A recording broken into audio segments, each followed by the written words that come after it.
Avec une philosophie, penser globalement et agir localement, c'est une véritable refonte et un changement de paradigme que connaît le secteur de la formation professionnelle. La Cité des métiers et des compétences, inaugurée hier par le souverain à Temsna, acte la mise en application et l'avancement de la feuille de route nationale consacrée à ce secteur d'avenir. Avec son modèle pédagogique moderne et ses équipements de pointe, cet établissement garantit à ses stagiaires les meilleures conditions pour accomplir un parcours d'excellence. Plus de détails dans ce reportage de Abdelrahim Bouhidjoui et Jada Berden. Le récit est de Yassine Azzaz. Améliorer la qualité de la formation professionnelle pour mieux l'adapter aux nouvelles exigences du marché du travail, c'est l'objet de la feuille de route nationale pour le développement de ce secteur d'avenir. Inaugurée par Sa Majesté le Roi Mohamed VI hier, la Cité des métiers et des compétences de Rabat Saleh Knetra est le fruit de sa mise en application et fait partie des 12 établissements qui ont vu ou verront le jour dans chacune des 12 régions. Grâce à des encadrants formés aux nouvelles méthodes pédagogiques et des installations de nouvelles générations, elle dispensera des formations dans différents secteurs. La Cité des métiers et des compétences de Rabat, aujourd'hui que Sa Majesté inaugure l'Aïsro, est une cité qui a été faite dans la construction de l'intelligence collective en associant plus de 17 commissions sectorielles et plus de 1000 participants. Il s'assoit sur une triptyque de programmes actualisés, de plateformes techniques et de capital humain valorisé. Pour les stagiaires du génie électrique seront formés de telle sorte à avoir des compétences dans les métiers de l'électricité industrielle, de bâtiment, la maintenance, l'automatisme et la régulation. Nous proposons aux stagiaires des formations dans différentes filières, à différents niveaux avec des modèles pédagogiques modernes et des équipements de pointe pour nous adapter aux exigences du marché du travail. Pensé pour favoriser une intégration rapide dans le marché du travail et mettre en adéquation les formations dispensées avec les attentes des employeurs de la région, la Cité des Arts et des Métiers propose des cursus dans des secteurs divers, allant de l'agriculture à l'industrie en passant par l'intelligence artificielle. De quoi garantir aux stagiaires un parcours d'excellence, qu'ils soient marocains ou étrangers. J'ai choisi cette cité des métiers et des compétences et particulièrement la filière hôtelière pour bénéficier des équipements qui vont nous aider durant notre formation. J'ai choisi le génie civil parce que actuellement dans notre monde les constructions se développent, donc j'ai choisi cette branche pour que je puisse contribuer dans le développement de mon pays. Je suis très heureuse d'étudier à la CMC de Rabat pour profiter de ses particularités au niveau de l'apprentissage. Avec cette opportunité CMCM, c'est une grande opportunité pour le Maroc et pour les Africains aussi. Parallèlement à l'inauguration de la Cité des métiers et des compétences de la région Rabat Saleh Knetra, 3 autres établissements sont d'ores et déjà opérationnels. Il s'agit des cités installées à Nador, Agadir et Laayoune. Pour mieux comprendre comment fonctionnent ces cités et le processus d'apprentissage, je me tourne vers la directrice de la formation à l'OFPPT, qui est l'invitée de ce journal, Souaed Louzi. Bonsoir et bienvenue. Alors, on parle beaucoup de la place qui est accordée aux soft skills au sein des cités des métiers et des compétences. On le sait, les exigences du marché de l'emploi évoluent de manière permanente. Comment est-ce que les formations évoluent aussi pour s'adapter à cette réalité ? Bonsoir, merci pour l'invitation. Je commencerai comme la deuxième partie et avant, je voudrais exprimer en fait notre gratitude pour l'inauguration de la Cité des métiers et des compétences Rabat, Saleh Knetra par Sa Majesté l'Aïsro. C'est une consécration de tous les efforts qui ont été fournis pour faire aboutir la feuille de route pour le développement de la formation professionnelle, notamment le projet relatif à la mise en place des cités des métiers et compétences comme des établissements nouvelle génération pour accompagner justement les besoins évolutifs du marché de l'emploi. Donc, en termes d'accompagnement, l'OFPPT a mis en place des commissions sectorielles mettant à contribution l'ensemble des acteurs économiques et institutionnels de l'écosystème de la formation professionnelle et de l'emploi pour justement réfléchir sur les nouvelles filières. Les travaux des dites commissions ont abouti à la suppression d'un ensemble de filières, la restructuration des filières qui sont toujours demandées mais qui nécessitent une restructuration et surtout l'intégration de nouvelles filières pour répondre à des nouveaux métiers et suivre l'évolution du marché de l'emploi. Pour revenir, la compétence ou les compétences soft skills et en application des autres orientations de Sa Majesté l'ANSRO, le nouveau modèle pédagogique consacre 30% de la masse horaire des programmes de formation aux compétences soft skills.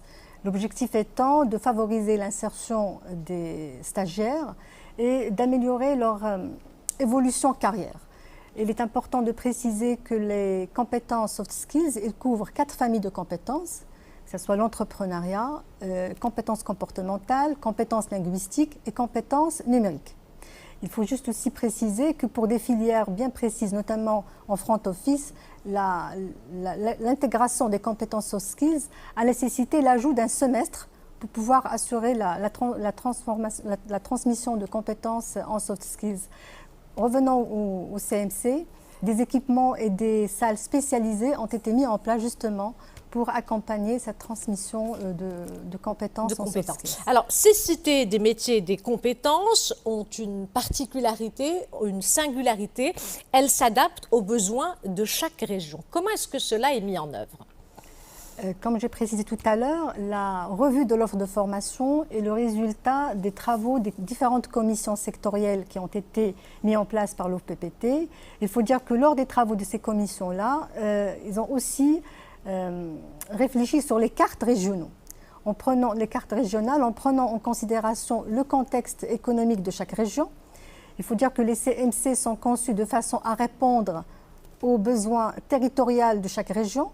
Pour ce faire, des workshops ont été organisés au niveau de chaque région.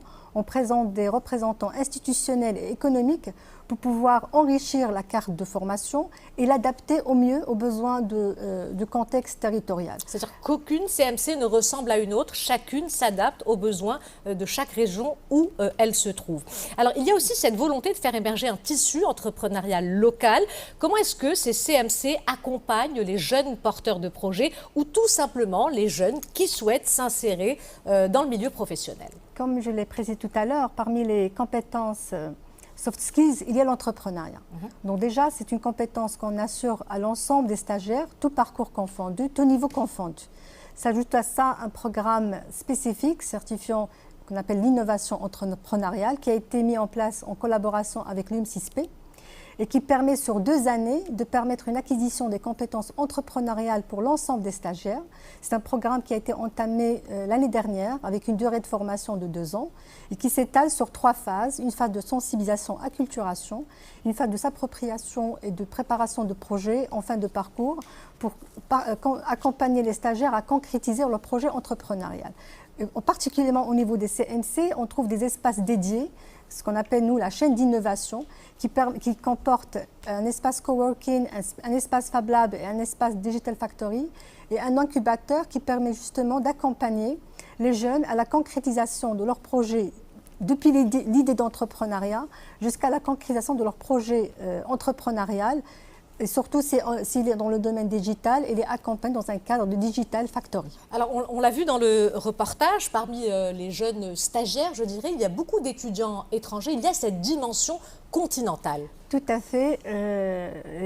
En application des orientations royales, il y a un quota qui est appliqué justement pour la formation des stagiaires étrangers qui sont présents dans l'ensemble des établissements et en particulier au niveau des CMC pour pouvoir transmettre aussi les compétences marocaines. Et le transfert de savoir marocain à l'étranger ne se limite pas qu'aux stagiaires. Il y a aussi un transfert d'expertise qui est établi entre le Maroc et les pays africains partenaires à travers des conventions de partenariat qui couvrent l'ingénierie de formation, l'accompagnement à la mise en place des établissements de formation et aussi à la formation des formateurs.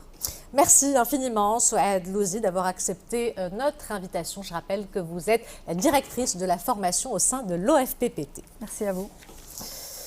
Et justement, nous évoquions à l'instant la question de la particularité de ce vaste projet où chaque établissement a pour objectif de répondre aux exigences du marché de l'emploi local. La Cité des métiers et des compétences de l'Ulioud, déjà opérationnelle, est le parfait exemple d'une structure de formation qui s'adapte aux besoins spécifiques de son environnement local. Yousf Wichou et Lina Louafi. C'est une nouvelle journée qui commence à l'Aïoun dans cet établissement nouvelle génération. Il est 8h30, Safa rejoint ses cours dans la Cité des métiers et des compétences. Elle est actuellement en première année au sein de cette filière de développement des applications et d'intelligence artificielle dans le centre informatique. J'ai choisi cette filière parce qu'elle est très demandée dans le marché du travail, car tout est en train de se digitaliser. Un choix justifié également par mon penchant informatique. Je suis ici à la CMC dans le pôle de gestion d'entreprise, gestion et commerce. Je suis ici à la médiathèque, une des nombreuses zones d'intégration. Le centre de la ville de l'Aïoun est le 3e à avoir ouvert ses portes cette année.